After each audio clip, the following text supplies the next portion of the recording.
afternoon to all of you. It's my great pleasure today to present my 6-month progress report into my PhD thesis, which is the new insight into risk assessment in gastroenterology. My name is Jakub Hoferica. I am a physician and PhD student from Slovakia, and I came to the TM Center to pursue my vision, which is to promote evidence-based approaches in gastroenterology. For this purpose, we designed these two specific goals. One of them is to investigate the relationship between chronic liver disease and acute pancreatitis. A second one is to investigate the underlying risk posed by ultra-processed food on development of the cancer. So this is my first topic. It's meta-analyzing, and we are investigating the effect of chronic liver disease on outcome in acute pancreatitis. Both of these diseases, AP and chronic liver disease, share several etiological factors predisposing this disease for concomitant outcome. Furthermore, chronic liver disease is already connected to several comorbidities and conditions prompting these patients for worst outcome. But the exact nature of relationship between these two conditions is unknown, and that's something we want to understand better and to evaluate. For that, we created this clinical question: how does the presence of chronic liver disease influence the outcome in acute pancreatitis? We choose PICO framework. Our primary outcome is mortality, and we hypothesize that indeed the chronic liver disease increased the mortality in the patients with acute pancreatitis. We conducted systematic search last year in October. We identified nearly 50,000 articles. During all the selections, we ended up with 37 of them, which were included in our meta-analysis. So here we come to the results parts of these presentations. What you can see here is our forest plot for in-hospital mortality in the patients with AP and with and without the chronic liver disease is expressed as odds ratio. The population vary from exposure to chronic liver disease such as NAFLD, MAFLD, end-stage chronic liver disease, or alcoholic liver disease. And as you can see, the pool odds ratio was calculated to be 2.30 times higher in the chronic liver disease group, meaning these patients has much higher rate of mortality, and this is crucial to be understood for proper risk stratification of these patients. Next, we have our second forest plot depicting the rate of severe acute pancreatitis in the same population. And as you can see here, all these patients have a pool odds ratio 2.51 times higher as a control.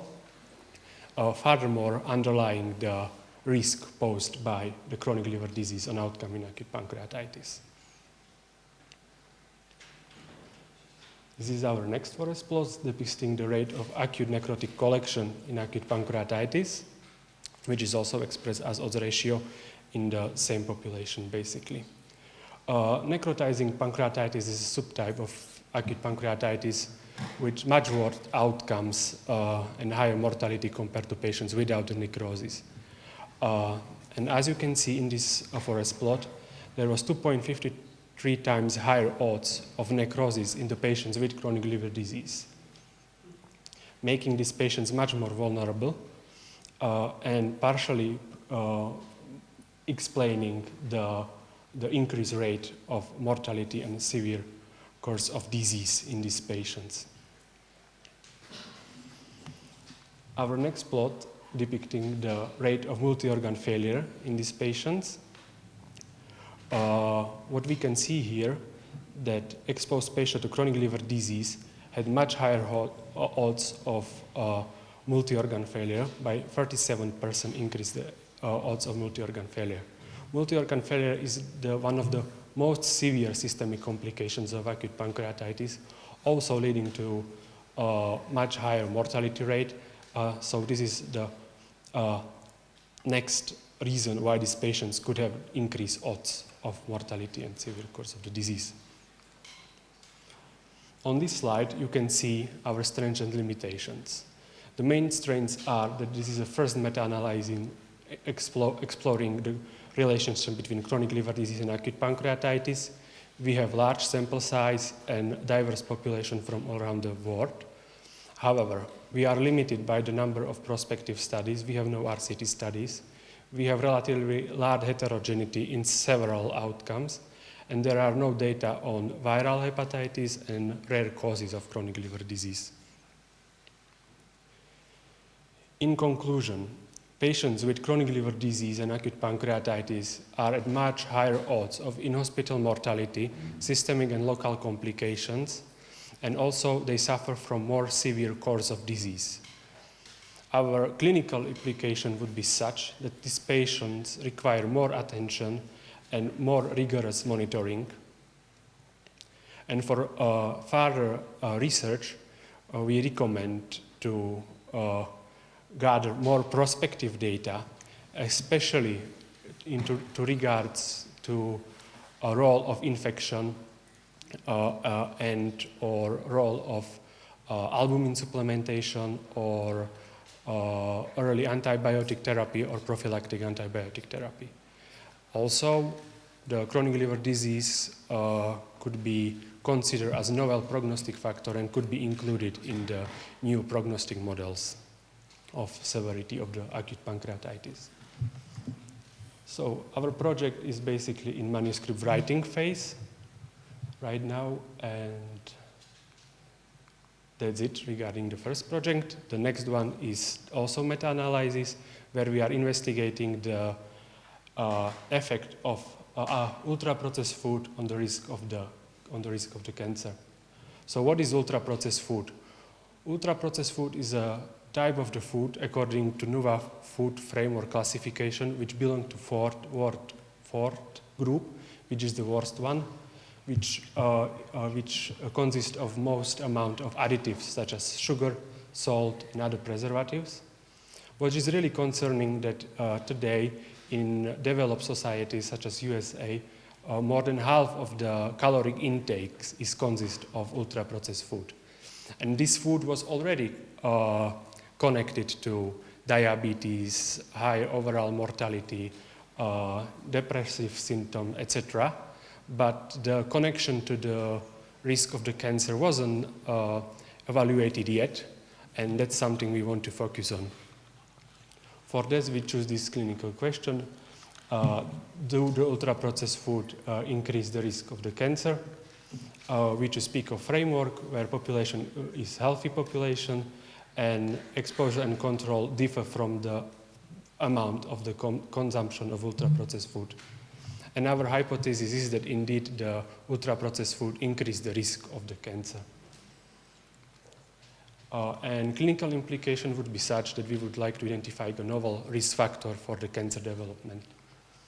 We perform preliminary search, we identify our key articles, we consulted with the statisticians about the feasibility of the project. Statisticians deem this project to be feasible.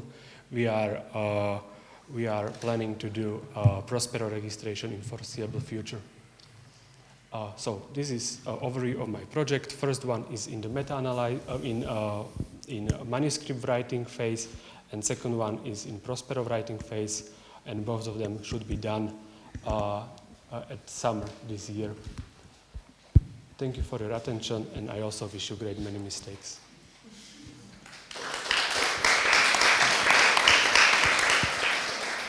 Do you have any plans to subgroup the chronic liver diseases in your meta-analytical calculations? Yes, we would like to differentiate them to the end stage, like cirrhosis, and early stage. But it will depend on the amount of the data, because for many outcomes there isn't enough publication for making these subgroups. Especially for cirrhosis, there usually isn't enough data. You show that the severity of pancreatitis is kind of more pronounced during liver cirrhosis. Now, do we have data on the frequency or incidence of acute pancreatitis in liver disease compared to a normal population? We have some data. Usually we don't have like big epidemiological studies, but we usually rely on large cohort studies. We can see that cirrhosis has a prevalence approximately 5%, And other types of like non-alcoholic fatty liver disease has prevalence like 40%, which is quite higher compared to general population, which usually have prevalence around 25%. I have a question regarding your second project. That what do you find in your preliminary research? How they measure the amount of food that was consumed? This was the biggest issue we have to consult with statisticians. They usually rely on food frequency questionnaire, and from them they classify the foods according to NOVA framework, and they calculated either the serving per days or total calories. And they divide them into percentiles, either first 25 and last 25, and they compare these two groups.